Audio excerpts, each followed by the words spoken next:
Kembali lagi di Cerita Cinta Channel. Jangan lupa like, comment, and subscribe ya. Terima kasih.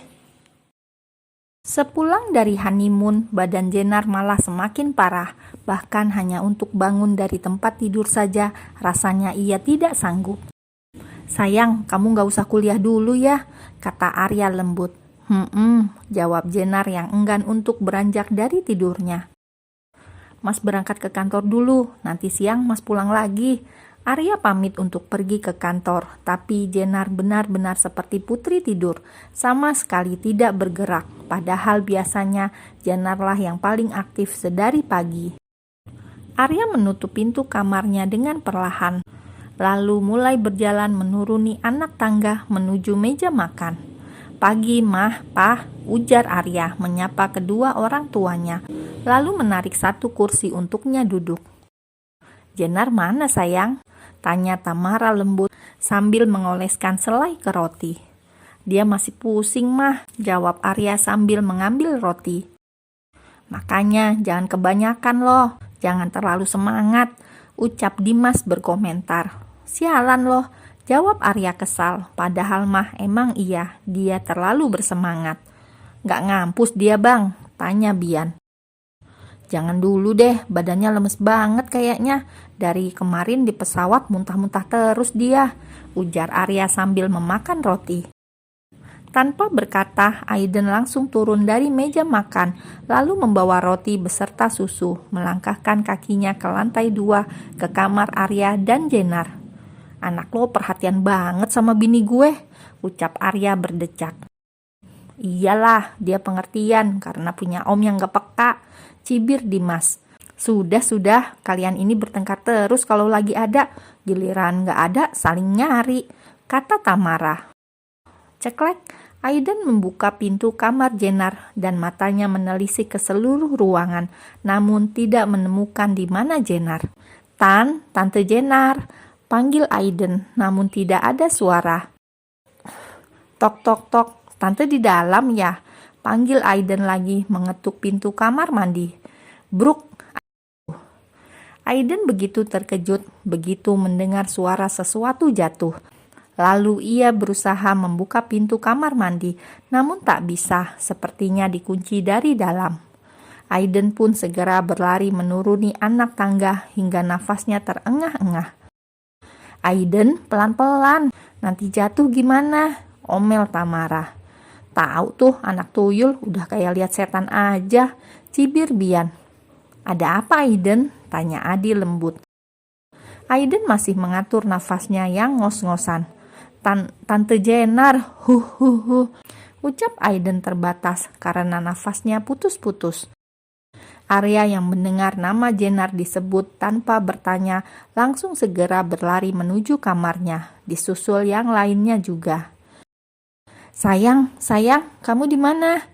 Arya menelisik mencari keberadaan Jenar, namun tak ada. Ia pun berjalan ke arah kamar mandi. Dor, sayang, kamu di dalam?" tanya Arya setengah berteriak, namun tak ada sahutan. "Tadi Aiden dengar suara ada yang jatuh gitu. Aiden takut Tante Jenar jatuh di dalam," ucap Aiden yang baru tiba di kamar Arya.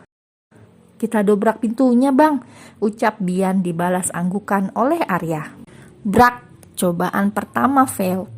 Brak, cobaan kedua gagal. "Sit, ini pintu dibuat dari apaan sih? Susah banget," umpat Arya kesal. "Kita coba sekali lagi," kata Bian. Dengan hitungan ketiga, akhirnya pintu berhasil terbuka. Brak, sakit banget, ujar Bian dan Arya. "Lagi kalian ngapain pakai dobrak? Kan ada kunci cadangan," ujar Dimas menyerahkan kunci cadangan kepada Arya, membuat Arya memelototkan matanya ke arah Dimas, namun Dimas malah terkekeh. "Jenar," pekik Tamara yang melihat menantunya tergeletak di kamar mandi, membuat tatapan Arya yang tadi menatap Dimas kini teralihkan ke arah dalam kamar mandi. Mata Arya sukses membola kala melihat istri tercintanya tergeletak di lantai. Arya segera berlari ke arah Jenar. Sayang bangun," ucap Arya, lalu ia segera membopong tubuh istrinya dan meletakkannya di tempat tidur. Sayang, jangan bikin aku khawatir. Bangun dong. Bian, kamu telepon dokter Haris, ucap Tamara kepada Bian. Bian pun segera berlari setelah mendapatkan perintah dari Tamara. Tamara pun juga segera mencari minyak angin untuk membantu membuat Jenar siuman sebelum dokter keluarga Pranata datang. "Pih, Tante Jenar kenapa?" tanya Aiden yang matanya sudah berkaca-kaca. "Gak apa-apa kok, Tante Jenar pasti akan baik-baik saja," ujar Dimas. Setelah mendapatkan minyak angin, Tamara segera menaiki tempat tidur dan segera mengoleskan minyak angin ke hidung, kening, serta telapak tangan Jenar. "Arya, kamu oleskan juga ke kakinya," ujar Tamara memberikan botol minyak angin kepada Arya. Arya tidak segera mengambilnya, malah ia bergidik ngeri sendiri. "Ayo buruan, oleskan ke kakinya," ucap Tamara lagi. "Tapi Mah, Arya," Tamara menatap tajam ke arah anak keduanya ini. Sebenarnya Tamara tahu bahwa Arya memang tidak menyukai jenis bau minyak-minyakan seperti ini sedari kecil. Tapi mau bagaimana lagi, ini kan darurat. Dengan terpaksa, Arya pun mengambil minyak itu, lalu mengoleskan ke kaki Jenar. Lagi-lagi, mata Arya membola kala merasakan kaki Jenar yang sedingin es. "Mah, kenapa kaki Jenar dingin banget?" tanya Arya panik. Tamara pun segera menyentuh kaki Jenar dan benar saja kakinya sangat dingin dan pucat. "Mas," ucap Jenar lirih saat melihat Arya ternyata sedang merengkuh tubuhnya di tempat tidur masih lengkap dengan pakaian kerjanya. Arya membuka matanya dan melihat Jenar sudah sadar dari pingsannya. Arya pun langsung menghadiahi ciuman di seluruh wajah Jenar. "Mas," ucap Jenar lagi. "Apa yang kamu rasain sayang?" ucap Arya lembut. "Mas Arya gak kerja?" Bukan menjawab, Jenar malah balik bertanya. "Mas masih mau ambil cuti hari ini. Biar semua dihandle sama Arlan dan Dimas," ujar Arya. "Kepala kamu masih pusing? Masih mual gak?" tanya Arya lagi. "Sedikit," jawab Jenar lirih. "Sarapan dulu ya, kamu belum makan apapun dari semalam," kata Arya, lalu meraih bubur dan susu yang sudah disiapkan dari tadi. "Gak mau, Mas." Jenar segera menutup hidungnya kala mencium aroma makanan itu.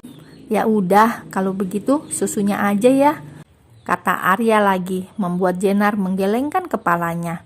"Sedikit aja sayang," sambungnya. "Kita ke rumah sakit ya," ujar Arya lembut sambil meletakkan gelas bekas susu di atas nakas. "Kenapa ke rumah sakit?" "Jenar gak apa-apa Mas, nanti istirahat bentar juga sembuh," ujar Jenar. "Demi kesehatan kamu sayang, Mas mohon, yuk," ucap Arya lagi. Akhirnya Jenar menuruti kemauan Arya. Jenar yang malas mandi akhirnya dibantu oleh Arya dari A sampai Z. Kebalikan ya, jika biasanya Jenar yang melayani Arya, kini gantian Arya yang memberikan pelayanan untuk Jenar. Caca sudah pulang ke rumahnya dengan dijemput oleh Faris. Saat memasuki kawasan rumah, Caca langsung mendapatkan tatapan sinis dari sang mama dan kakak. Namun Caca tidak memperdulikannya. "Kamu langsung istirahat ya," ujar Faris lembut dibalas anggukan oleh Caca. Setelah Caca pergi ke kamarnya, Faris segera ikut bergabung bersama Lana dan Leona. "Leona, kamu ke kamar gi sayang, ada yang papa mau bicarakan sama mama," ujar Faris lembut. Ya, Faris memang orang yang lembut, penyabar, penyayang, dan pemaaf.